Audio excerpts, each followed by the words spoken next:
Assalamualaikum warahmatullahi wabarakatuh. Apa kabar teman-teman semuanya yang saat ini sedang mengalami yang namanya kesulitan karena gagal bayar di aplikasi pinjaman online. Saat ini saya akan membahas tentang kapan DC pinjaman online aku laku datang ke rumah. Jadi silakan kalian simak video ini sampai habis agar tidak salah memahami isi dari video ini.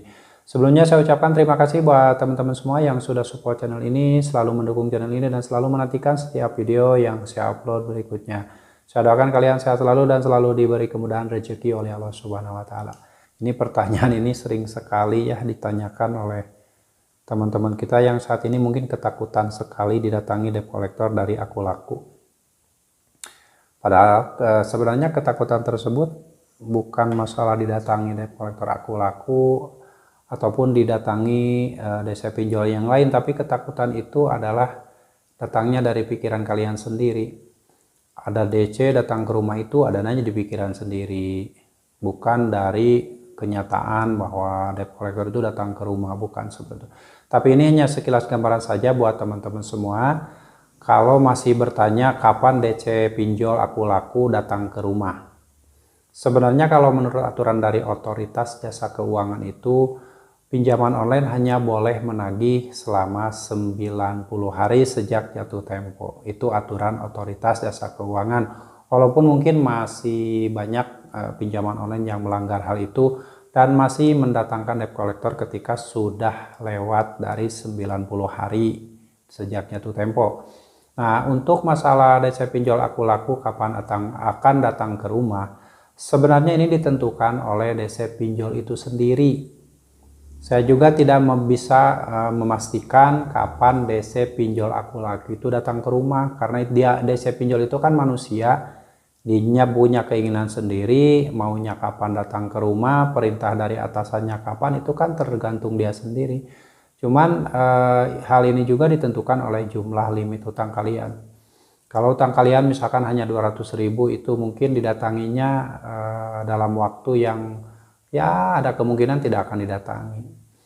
Jadi yang mesti kalian pahami itu, jangan lagi memikirkan kapan DC pinjol datang ke rumah, kapan DC aku laku datang ke rumah. Itu harus dibuang, karena kalau kalian tidak membuang hal itu, maka seumur hidup kalian akan ketakutan. DC pinjol itu kan bukan kita yang ngatur, bukan Anda yang ngatur. Mereka punya tugas sendiri, tugas masing-masing. Terserah mereka mau datang kapan juga. Mau tidak datang juga terserah mereka. Jadi sebenarnya itu yang namanya DC pinjol datang ke rumah itu adanya hanya di pikiran kalian yang ketakutan.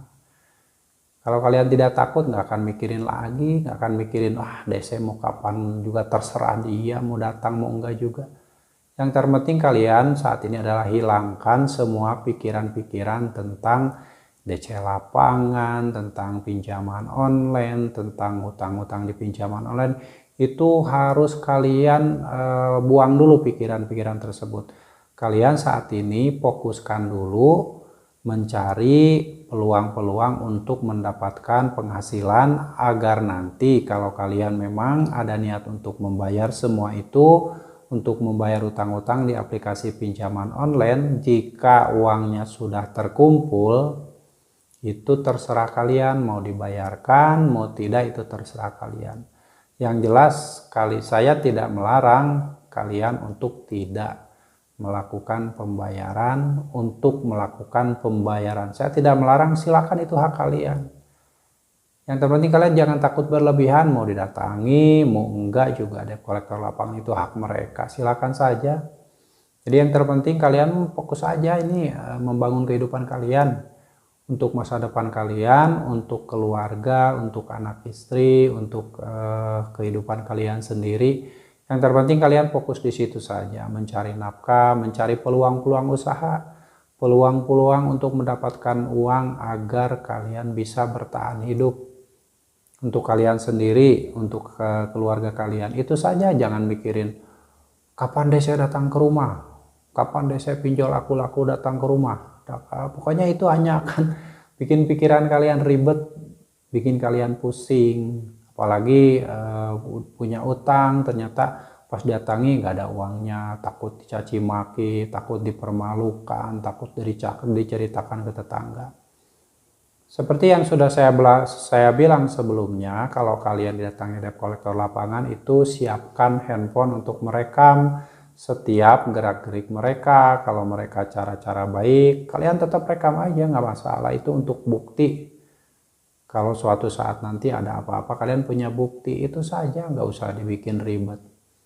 Kalau dia kasar, teriak-teriak ke tetangga, memberitahu bahwa kalian punya utang, yaitu otomatis utang kalian lunas karena perjanjian utang piutang di aplikasi pinjaman online itu batal ketika kalian dipermalukan, disebar data, diceritakan ke tetangga, ke siapa, ke orang-orang sekampung bahwa kalian punya utang. Karena yang namanya utang itu kan masalah privasi, masalah pribadi, hanya boleh ditagih ke nama debiturnya, tidak bisa ditagih ke saudara, ke orang tua, ke keluarga yang lain, itu tidak bisa. Jadi yang bertanggung jawab itu yang menandatangani perjanjian utang piutang di aplikasi pinjol tersebut, yaitu nama debiturnya. Jadi yang lain itu nggak bisa ditagih, itu menyalahi aturan sebenarnya walaupun banyak dilanggar. Jadi yang harus kalian lakukan adalah santai saja, fokus saja kalian dengan kehidupan kalian sendiri, dengan aktivitas kalian sendiri. Kalau kalian penghasilan misalkan besar, taruhnya asalnya penghasilan kalian itu 2 juta per bulan misalkan. Nah, karena kalian terus berusaha mencari peluang usaha yang lain, sehingga kalian bisa menambah penghasilan misalnya jadi 5 juta rupiah per bulan, atau 4 juta rupiah per bulan, atau bahkan ada yang sampai 10 juta rupiah per bulan. Itu kan bisa sedikit memotivasi kalian. Nanti kalau misalkan uangnya udah cukup dan kalian punya niat untuk membayar, ya silahkan. Mau dibayarkan silahkan, tidak juga terserah kalian. Yang terpenting jangan takut berlebihan, jangan memikirkan lagi yang namanya DC pinjaman online, itu buang-buang waktu. Saat ini jangan lagi bertanya, Bang, DC pinjaman online datang ke rumah atau tidak? Itu pertanyaan yang asalnya dari pikiran-pikiran orang-orang yang betul-betul sangat ketakutan. Ketakutan didatangi debt collector, ketakutan ditagih dengan cara dipermalukan. Itu seperti itu. Semoga sharing ini bermanfaat dan buat kalian semua tetap semangat. Dan buat teman-teman yang saat ini mungkin ada yang belum pernah mengenal yang namanya pinjaman online, saya selalu menyarankan jangan coba-coba melakukan pinjaman uang di aplikasi pinjaman online manapun, karena beresiko tinggi bisa membuat kalian terjebak dalam lingkaran hutang yang semakin membengkak. Itu yang harus kalian pikirkan. Makanya jangan pernah coba-coba meminjam uang di aplikasi pinjaman online manapun. Sampai jumpa lagi di video saya selanjutnya. Wassalamualaikum warahmatullahi wabarakatuh.